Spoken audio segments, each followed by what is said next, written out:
n'ukwizera wabambwe ari we Kristo, niwe rembo ryiza ritwinjiza mu bwami bw'ijuru. And I couldn't be weakened or discouraged. I said it and I got done and repeated the second time. That's how many were lifting their clothes before me.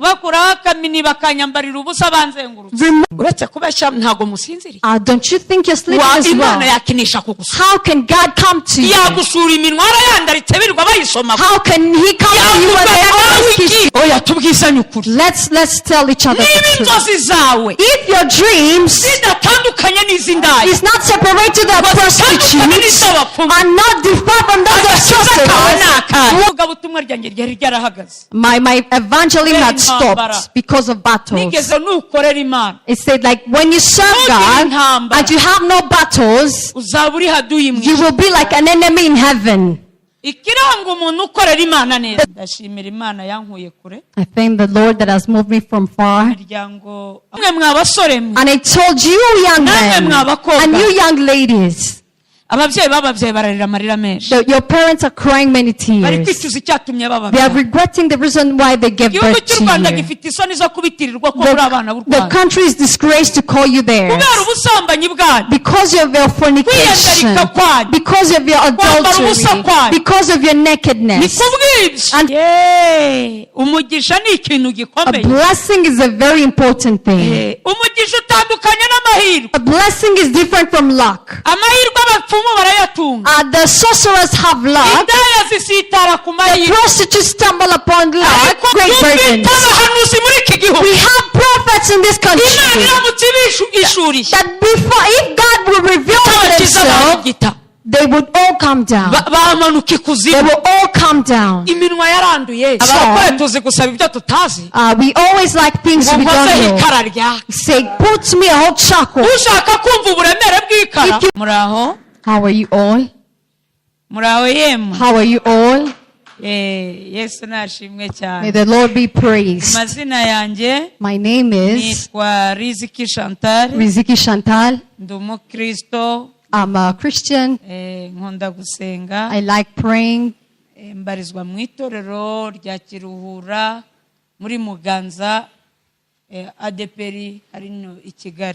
I belong to a church at Muganza in Adeper. I am a lady that thanks God.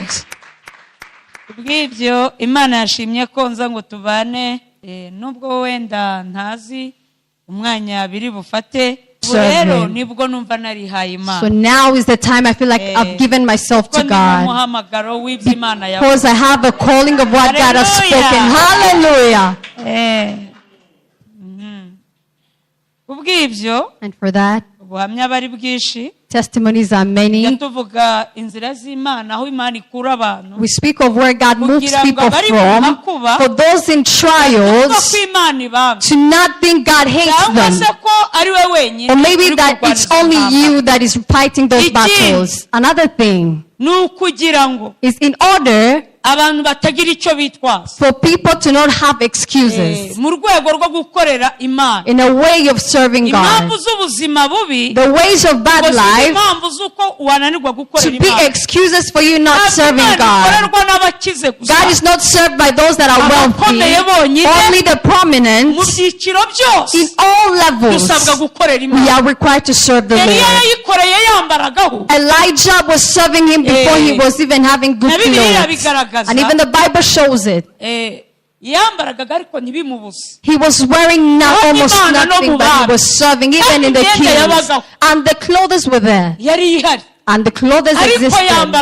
But he was wearing such small clothes. And it couldn't stop him from serving God and perform miracles. Serving God is not done by those that are prominent only.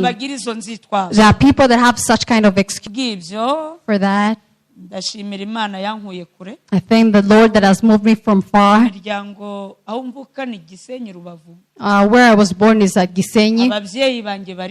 My parents are alive.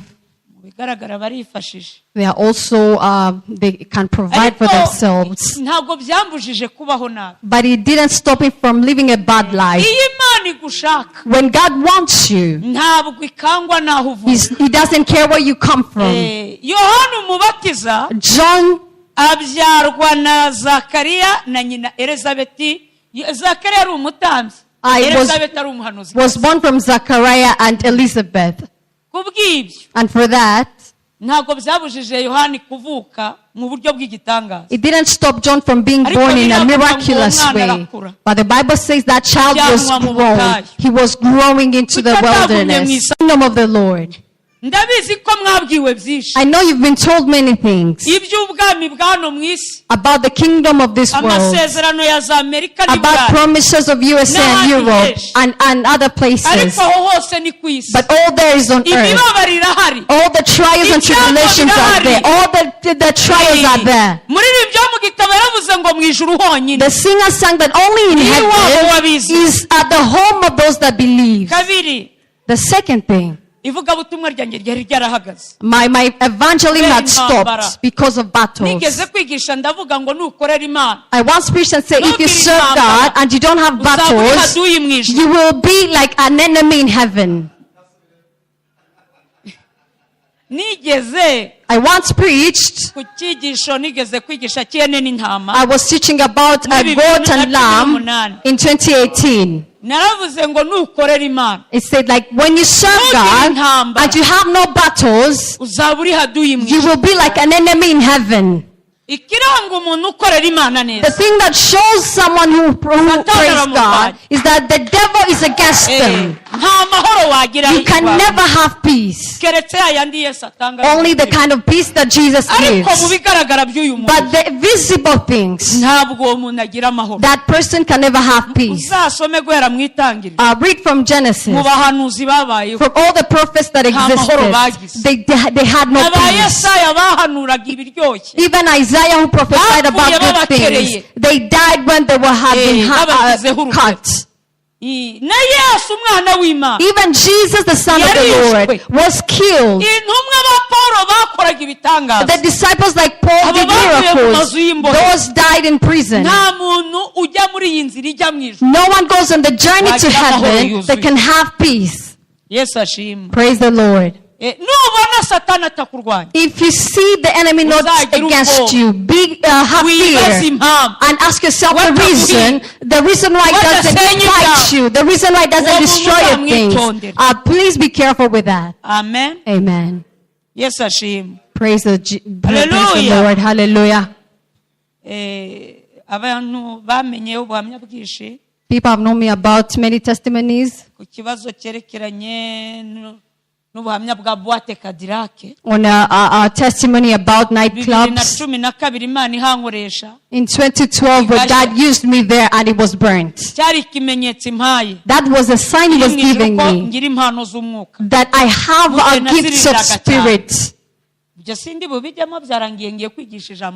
I'm not going to preach the gospel of the Lord. We have no time. Praise Jesus.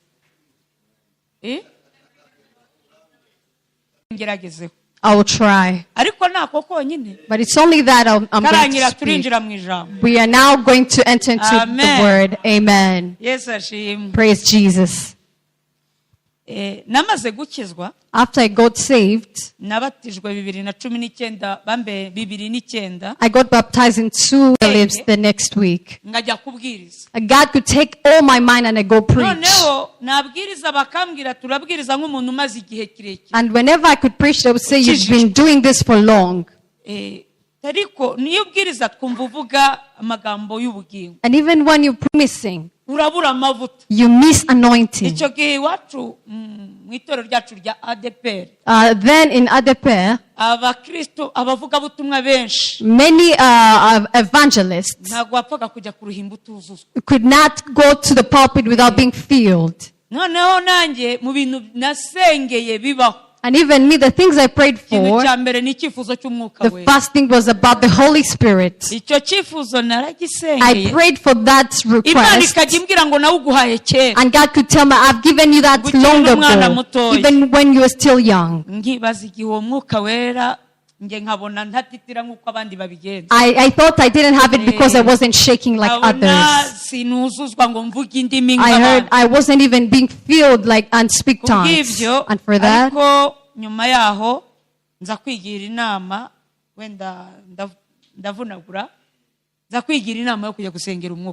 after then, I told myself to go pray for the Holy Spirit. I went into the forest of Shorongi.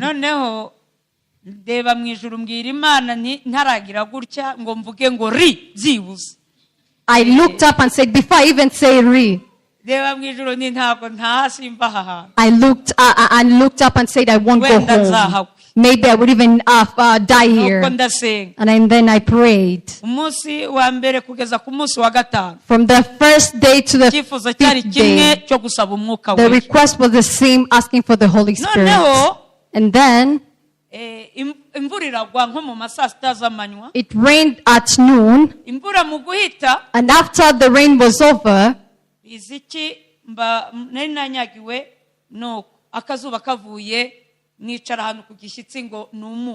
I was kind of wet, so when the sun came back, I went to absorb it.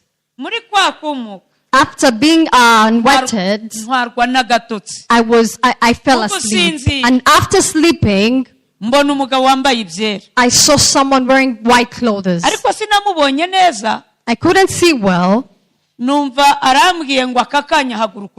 I heard him say, right now, stand up and go. I woke up and looked up. Said, I've already got to realize you're here. I won't go from here without you giving me that thing. And then I fell asleep again. After sleeping, I saw a pit hole forming beside me. And there was coming a black smoke out of it. And I heard a voice tell me, you are not yet going home. And I woke up again. I looked up and said, those are jokes. Even Jacob could not let you go before he blessed him. I said, God, at least look where you keep your Holy Spirit. And give me the rest of it at least. At least I said, read. And delay here. And you should take me if you want. After I said that, I saw 3 men coming out of the forest. And they said, now they're coming to rape me. And now I thought, why don't I go home? I took my bag and went.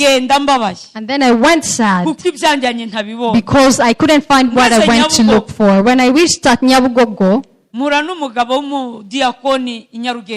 met a deacon man at Nyarugenge. He greeted me and said, how are you, servant of God? And I responded.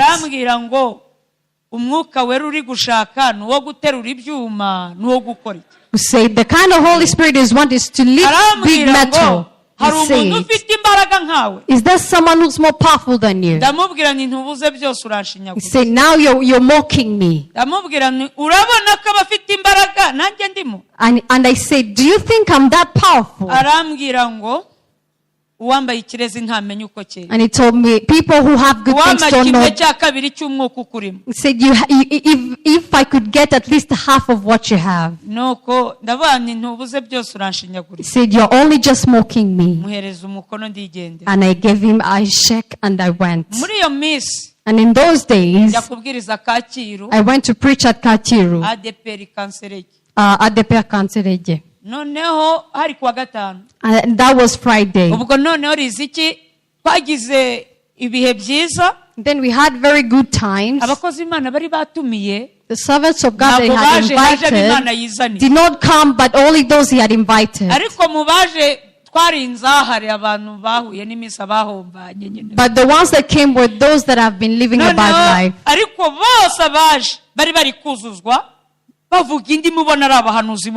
But most of those that came were speaking in tongues. You see, they were filled. It was only me that wasn't being filled.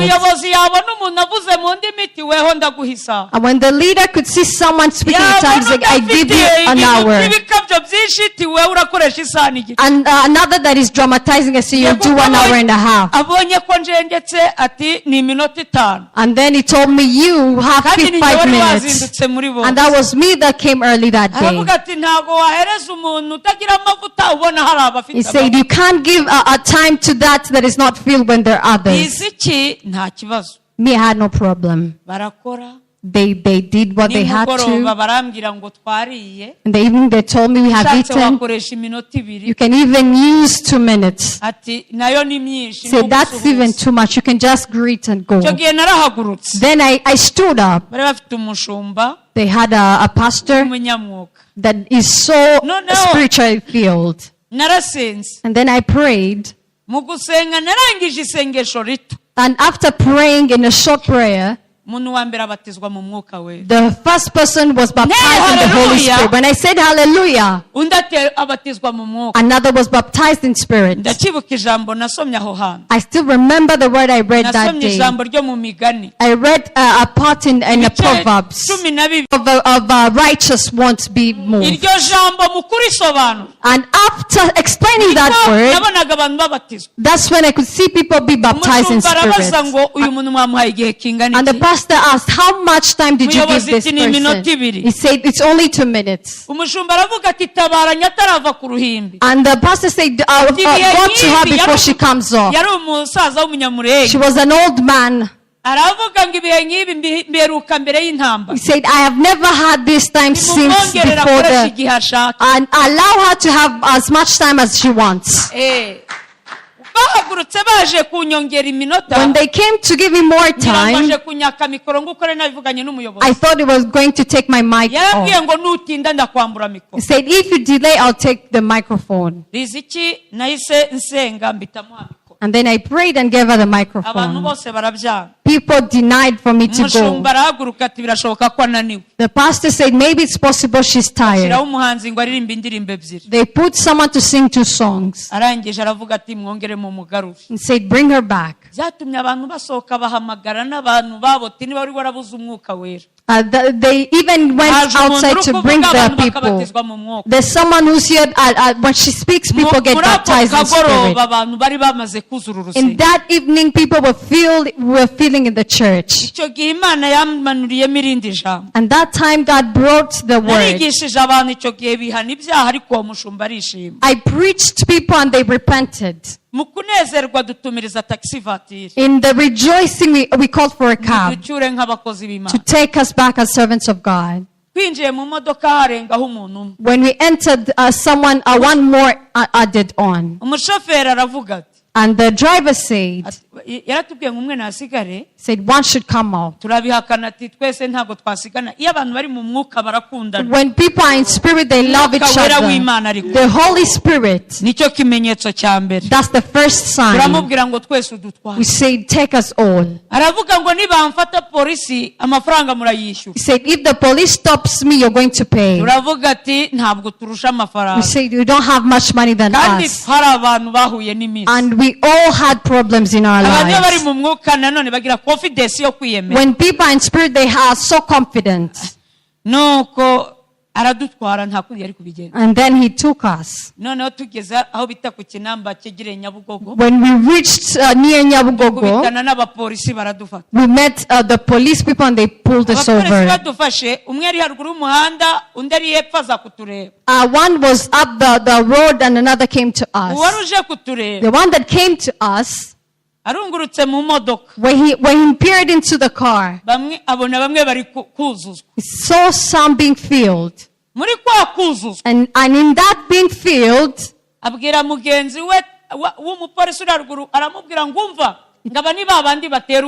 he told this fellow, these are the ones that can curse you. He told the driver, please go. And the driver said, what? ati buriya n'abapolisi barabazi. Even the policeman knows you. Bamubwira turetse wowe uri kudusuzugura muri iyi saro umuntu upfa kudusuzugura. Say only you that is disrespecting us, others don't. Kwiyemera kubera umwuka. We got more confident because of spirit. Bageze hepfo ya gare. After reaching near the bus station, ya gare ya Nyabugogo tuvamo. We came off. Ariko tubwira umushoferi ariko ubwo twagiye bari kumurondora ibyaha. But we went when they were telling him of his sins. Tuhageze tuvuyemo nawe tumusaba kuvamo. And when we came off, we told him to come off too. Nawe yari yadukunze. He had also loved us. Tumwatuza agakiza. And we asked him to repent into salvation, and he accepted. We said bye to him. But he took me to my home exactly where I lived.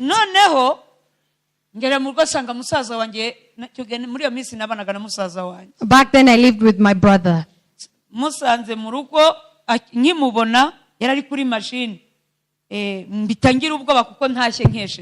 I found him on the laptop when I reached home, I got scared. And I took the cooker to the kitchen. And he called me. Said, come here. Said, right now go to sleep. I thought maybe he got so angry. Said, first forgive me.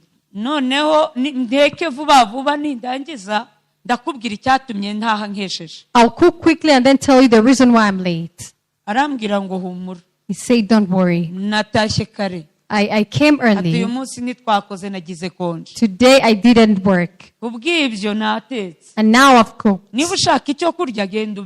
If you want to eat, go and eat. But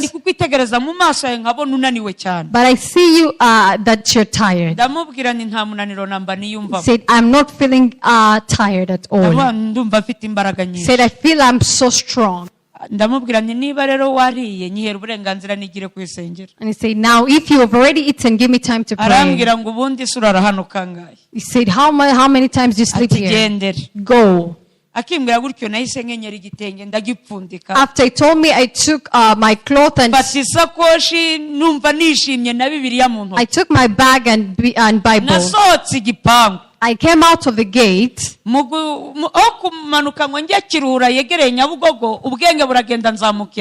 Instead of going at Kiruhura, I went to Nyamirambo. And when I reached Nyamirambo, reaching there, I reached the first bar. And I couldn't take another step. I tried to move my foot to go, and I tried to go back and I couldn't. And then I looked the bar and entered. When I reached inside within me, I went to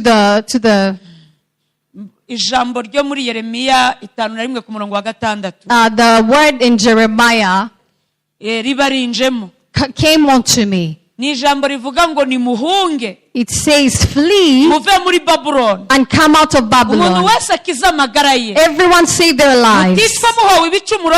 For you to not be killed for your sins. Because it's time for a vengeance from the Lord. He's going to be putting things that belong there. And after saying that, there came other words within me. The word that says, you man. Your wives are crying many tears. God has blessed you. And you have brought it onto prostitutes to be drunk. Your children has been going hungry and not given them. For that, I had a Bible. I jumped up and said, God is bringing his sword unto you. After saying that, it said, you women, you came after telling your husband that you're going into work missions. And now you have come to commit adultery and fornication. And for that, God is bringing his sword unto you. He's coming to. And I told you young men and you young ladies, Your parents are crying many tears. They are regretting the reason why they gave birth to you. The country is disgraced to call you there. Because of your fornication, because of your adultery, because of your nakedness. And for that, God is going to turn you into corpses on mountains. You're going to be fed on by birds. And when I say that they were pulling me, I ended while I was at the door. And then I went out. When I came out, I saw another bar. I did not even bother. I entered. Within me there came a word for the prophet Obadiah. And he had a part on verse 11, chapter 1. And it says, the day of the Lord has reached, and is coming for the whole nation. How you did is how you will be done. What you did is going to come back to you. When I was speaking that message of men and women came back again. And I also ended while they had brought me to the door. Every bad things happened the same way. And I remember when I reached that Nyamirambo, after coming out of the bar, there was another one on top of the road. The security man had heard me. And he got into my way and said, where are you going? And he told me, now I'm saying you go back. Where are you going? And I said, right now be blinded. He did not even get blind, he slept. He sat down. And I entered and spoke what the Lord has told me. They said, now this woman is shouting. Where are you, the security man? And now the man was already sleeping and snoring. And after I came out, when I reached down, at Mirongwine, I met drunkards.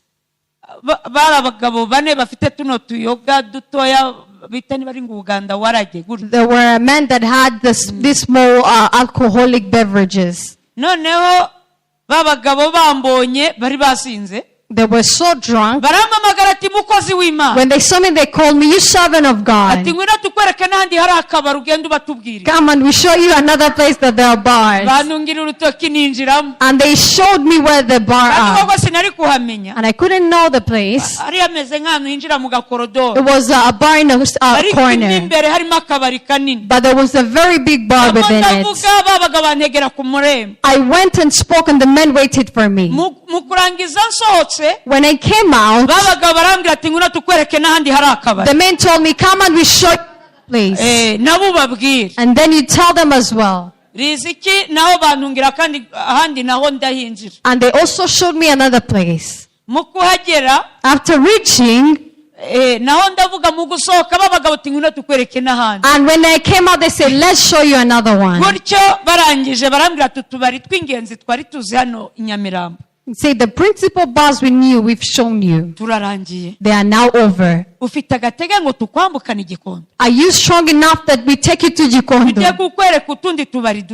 to show you other bars, for you to go and tell them as well?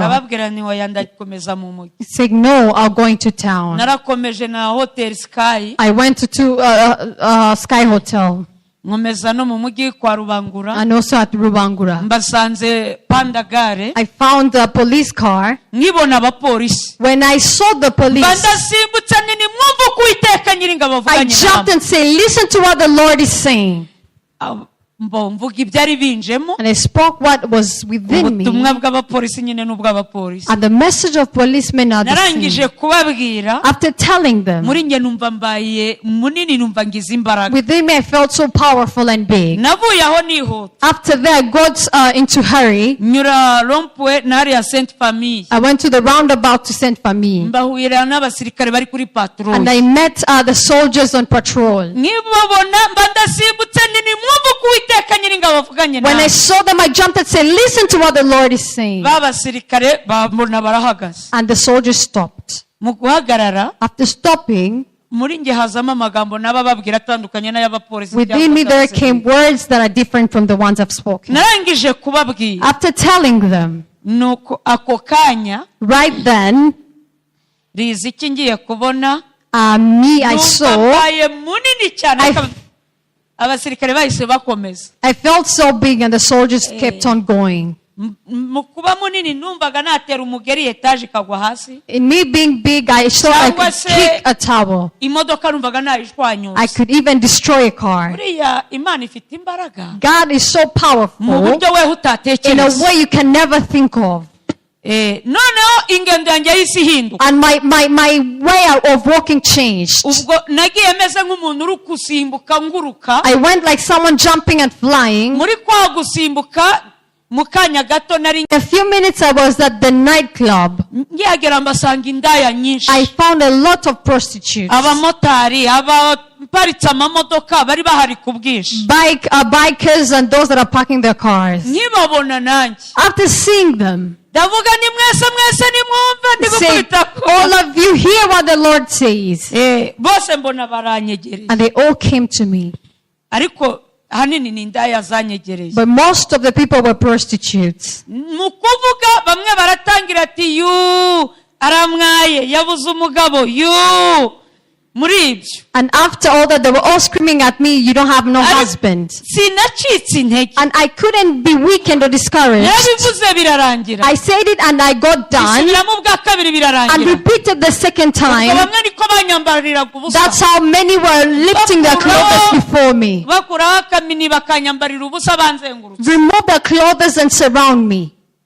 mu kanya haza umugabo. And in a few minutes there came a aravuga man ngo yewe sha, and said, you woman, kura imitwe aho ngaho. remove your jokes here. we kubeshya ngo uri za mahanuzi. Don't lie, you're a prophet. uri za makozi z'Imana. You are that you're a servant of wabuze God. icyaka kirakwica. You've spoken, you're thirsty. urwango rwakurenze. You have all this thirst within you. wabuze aho uhera. You don't even know where to start. wemereye ikese ya mitsingi. Now I accept to give you ndanakwishyurira muri boite a winjiremo. crate of mitzig and you enter the club. akivuga gutyo, When he said that, iki kiganza cy'iburyo this right hand, numvishe kizamutse I rimwe. felt it going up mbita nsenga and I prayed. ndavuga ngo Mana yaremye ijuru Said, n'isi. Lord of heaven and earth, iya Aburahamu na Isaka na of Yakobo, Abraham, Isaac and Jacob, ndagushimiye ko wagendanye nanjye. I thank you for you have walked with ahantu me. hose nanyuze twari turi That kumwe. everywhere I went, you walk with kandi me. n'aha hantu And even here, turi kumwe. we are together. nisenze nizeye mu izina Said, rya I Yesu. pray and believe in the name of Jesus. bagiye kumva bumva buwate iraturitse. And after they heard that, the whole nightclub burned.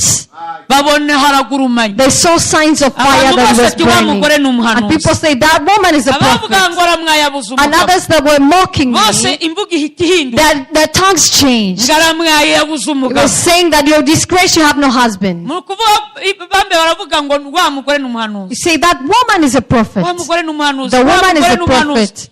abamotari baza kundeba, abari mu mamodoka baza The bikers and kundeba, those that had cars come abari bari muri buwate to basohokamo barimo ngo ayiwe they turapfuye. all came out saying we're going to mu gihe die. mpagaze ntuje gato, And as I calmed down, numva ijwi riturutse inyuma yanjye. I heard a voice behind me. numva rimbwira ngo wirushya baragufunze. And it told me, don't stop from there, they're going to ariko imprison you. mpamya ko ari irya Satani. But I think it's the voice of the enemy. numva umutima urakutse urashigutse. And my heart skipped a bit. noneho numva bwa bunini na za mbaraga biranyegereye. And I felt the power coming close to me. bihindutse nk'ikanzu And nambaye. it turned into the... kwinkuramo kubera ubwoba. Right then I got so scared and I felt it was unveiling me. numva bigeze hano ku mutwe. I felt it was reaching over here. Numva zambaraga ziragiye. And I felt the power was all fading. And I stayed there no more. Ariko abantu bakomeza kubyigana baza kundeba mu maso. But people kept on coming to see me. Kubera ubwoba nabanyuzemo. Because of the fear I passed through them. Basimbukiye kuri moto nabonye umumotari yicaye. And they jumped onto a bike. Mbitambwira umumotari mwongoreye nihute. Ukire Nyabugogo. And I whispered, hurry. Umumotari mukuyatsa motari bari baraho bose baradukurikira baratwomeka. After the bike was going, all the bikers came after us. Kurenza bita kwa Rastaman. After going past Rastaman, abamotari bari bandi nyuma bakajya bamamagara ngumva mukozi w'Imana ngo twebwe abamotari Imana iri kutuvuga hiki. The bikers behind me, they were saying, tell us all what the Lord is speaking about us. Hahanyibukije ijambo ryo muri Yesaya 5:5 umurongo wa 6. And now I remembered Isaiah 55:56. Hari ijambo rivuga ngo mushaka Uwiteka bigishoboka kwabona. Seek the Lord while he's still nigh. Praise him while he's still close to you. Bene data sinajya muri ibyo byinshi. Brethren, I won't go further. Nuko twaragiye. And then we went. Tugeze Nyabugogo. After we reached at Nyabugogo. Ariko tutaragira twawe n'abamotari babiri mu nzira. Before we could reach, we met two bikers. Abamotari bari indi nyuma n'abari impande babwira abamotari bari imbere. Some of those that were behind me and those before said, where are you going? Ngo turi kumwe n'umuhanuzi uvuye gutwika Kadirake. He said, we are together with a prophet that just burned down the nightclub. And now I got so scared. And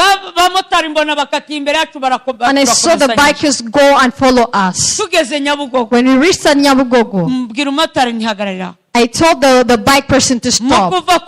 After getting off, they all stopped. And I asked him, how much will I pay you? And he turned into a child.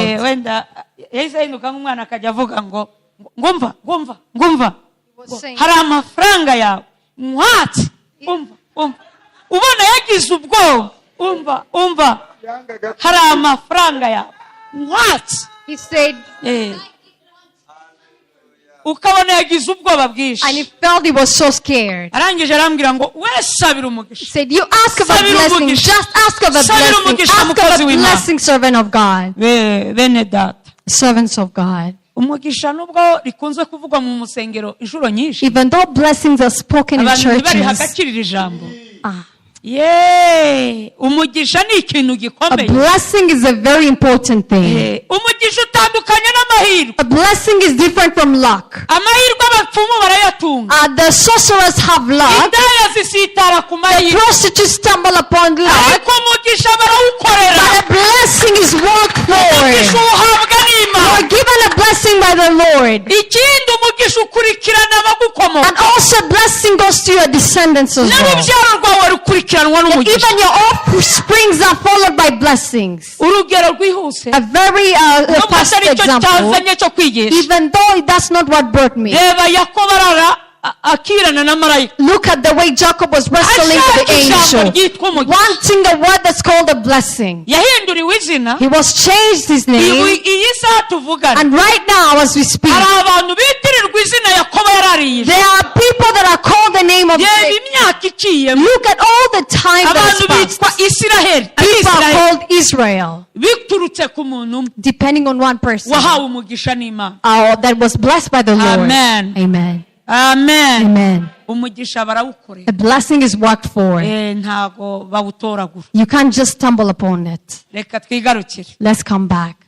Nuko wa motari naramubwiye ngo Imana yo mu ijuru, Imana ya Aburahamu na Isaka na Yakobo nagendanye nayo iguha umugisha. And I said, may the Lord of Abraham, Isaac and Jacob bless you. Yatsa moto yishimye ngo Imana imuhaye umugisha. He sat back on the bike and said, God has blessed him. Yenda hari no kwikubita hasi bya binda utufanteza abamotari bakora. Abandi bamotari bose mbona bari kurwana ariko bagatinya kunkoraho babyigana. Urahati mbabarira. Babara bari ngiye ugutwara. Nawe wabugi cyangu ndagutwara humura. No. Urahati bamwe bakavuga ngo humura, ngo bamwe akambwira ngo ndi umunyabyaha. Ndabizi kutakwemera ko ngutwara. Akambwira ngo byibuze mbabarira ukora no kuri moto yanjye byonyine. Yes, Ashim. Everyone was saying, please come and I take you, at least touch on my bike. ndababwira ngo kubwo kubitekereza. And he said, because of just thinking of it, may the Lord bless you. But you won't take me. What I was trying to avoid is for the bike men to know where I live.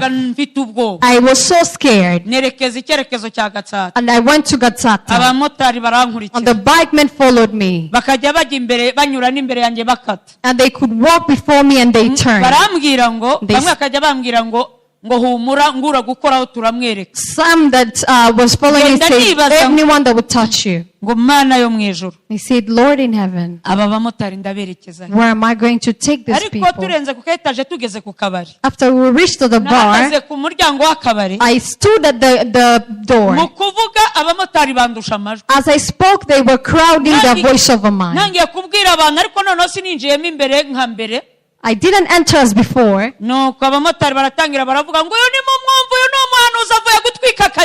they were all saying, listen to this prophet, she just burned down the nightclub. And there came 2 men out of the nightclub, out of the bar. I turned to the bike people and said, what do you want? Said, we also want blessings. And I prayed a prayer that utter blessing upon them. But when they heard that we're departing, they said, we have also walked with them. I also met 4 men. God had told them to go and pray for servants of God. When we met, they were filled by the Holy Spirit. When we met, they lifted me and started prophesying. God spoke to me. God said, my child, you did not make it hard for my spirit. And for that, I'm going to show myself to you as how I showed myself to Elijah in a fire way. And for that, I'm blessing you. Because you've not made it hard for me. And many things more. And then we went from there. After that, God told me to start preaching. And that was just a sign that nothing will come to you. That's how things happen to me. Starting from there, I've never doubted that I don't have a spirit of God. Amen. Amen. Let's read the word of God. The rest can come back.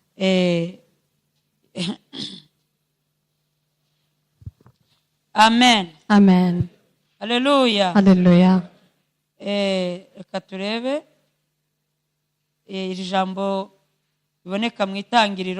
Let's read the word of God in Genesis.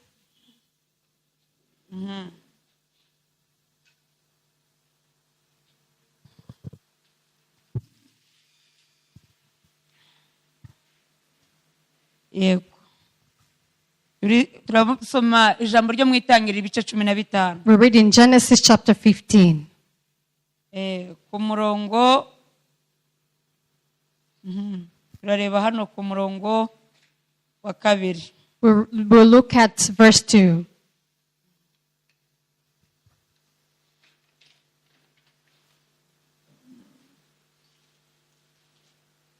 Mwahageze? Are you there? Itangiriro 15. Genesis 15. Ariko reka duhere ku murongo wa mbere. Let's start from verse 1. Hanyuma y'ibyo ijambo ry'Uwiteka riza kuri Aburahamu mu iyerekwa riti, Aburahamu, witinya, ninjye ngabo igukingira, uzagororerwa ingororano ikomeye cyane. Aburahamu aramubaza ati, Mwami Uwiteka, uzangororera iki ko ngenda ndicike, kandi uzazungura urugo rwanjye Eliyezeri umunyadamasiko. Ati, dore nta rubyaro wampaye, kandi uwavukiye mu rugo rwanjye azaragwa ibyanjye. Maze ijambo ry'Uwiteka riza kuri we riti, uwo si we uzaragwa ibyawe, ahubwo uzakomoka ku rukiryi rwawe niwe uzabiragwa. Aramusohokana aramubwira ati, rarama urebe mu ijuru, ubare inyenyeri niba wabasha kuzibara. Ati, urubyaro rwawe niko ruzangana. Yizera Uwiteka abimuhwaniriza no gukiranuka. Aramubaza ati, ni njye Uwiteka wagukuye muri Uru y'Abakaludayi kugira ngo nzakurage iki gihugu? Aramubaza ati, Mwami Uwiteka, icyamenyesha yuko nzakiragwa n'iki? Aramusubiza ati, endiriza y'inka imaze imyaka 3 ivutse, n'ibuguma y'ihene imaze imyaka 3, n'imfizi y'intama imaze imyaka 3, n'intungura imwe n'icyana cy'inuma. Maze yenda ibyo byose abicamo kabiri, arabyerekeranya, keretse za nyoni nizo atagabanije. Inkongoro zagwaga ku mirambo, Aburahamu akazigurutsa. Ku kirengarenga Aburahamu asinzira ubuticura, ubwoba butewe n'umwijima w'icuraburindi buramufata. Uwiteka abwira Aburahamu ati, menya neza yuko urubyaro rwawe ruzaba abashyitsi mu gihugu kitari icyabo, bazabakorera abaho, nabo bazabababaza imyaka 400. Amen. Hallelujah. Mwakire neza ijambo ry'Imana. Receive all the word of God. Ahangaha tugiye kuganiraho gatoya kuri iri jambo rya Aburahamu.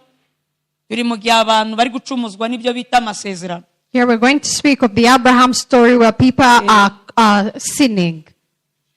Ahangaha ngo ijambo ry'Uwiteka ryaje kuri Aburahamu, ariko byaje ari nijoro. Here the voice of God came into night. Kuko Bibiliya igaragaza ko aho yagaragaje imubwira ngo nasohoka ararama bari inyenyeri. Ntago inyenyeri bazibona ku manywa. Because the Bible shows that he came out to count the stars, but you can't do that when it's noon. Imana yari yabanje kumwereka Aburahamu yari afite ikibazo cy'urubyaro. Abraham had a problem of having no children. Uko namwe mwicaye hamwe arahamagawe, ariko buri wese azafite icyo kibazo. As the same way you also have a certain problem. Imana iramuhumuriza imubwira ko rwose azabyara. And God comforted him and said, you're going to give birth. Aburahamu yavugaga ngo umugaragu wanjye niwe uzaragwa ibyanjye. When Abraham was saying that his slave is the one that will inherit his belonging. Hari n'abavuga ngo mbese Imana kutabimpa kare ngo ubuzabizana amenyo yaravuyemo. And those that say, why don't you give it to me while it's still early? Aburahamu yari afite ikibazo ko uwavukiye mu rugo rwe abaja n'abagaragu yari bafite benshi ko aribo bazaragwa ibye. I also had a problem that his slaves were the ones to inherit things. Imana iramubwira ngo uvuye mu rukiryi rwawe ni uwo. Said your own son niwe uzaragwa ibyawe. Is the one that will inherit your wealth. Aburahamu agira amakenga aramubwira ngo ikimenyetso cyangaragariza ko ibyo umbwira bizasohora ni iki? And Abraham said, what is the sign that will make me understand that things will be fulfilled? Imana iramubwira ngo ndiriza y'inka. And God said, take this cow. N'ibuguma y'ihene. And a goat.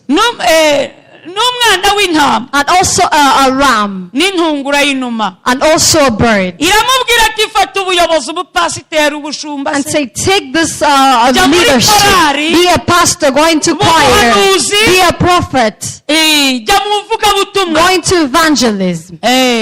Urumva aho nahana Imana yari garagaje imirimo yayo. So that's where God was showing his works. Imusaba kurinda ibyo bitamo. Us to be safe in that thing. Kugira ngo hatagira ikibyangiza. And for anything to not come against it. Ngo nuko Aburahamu bya bitambo akagenda mbese ngo abicamo kabiri. And he parted the sacrifices into 2. Arabibaga. And he cut all of them. Yes, ashim. Hallelujah. Ariko reka subiza inyuma. But let me go back a little.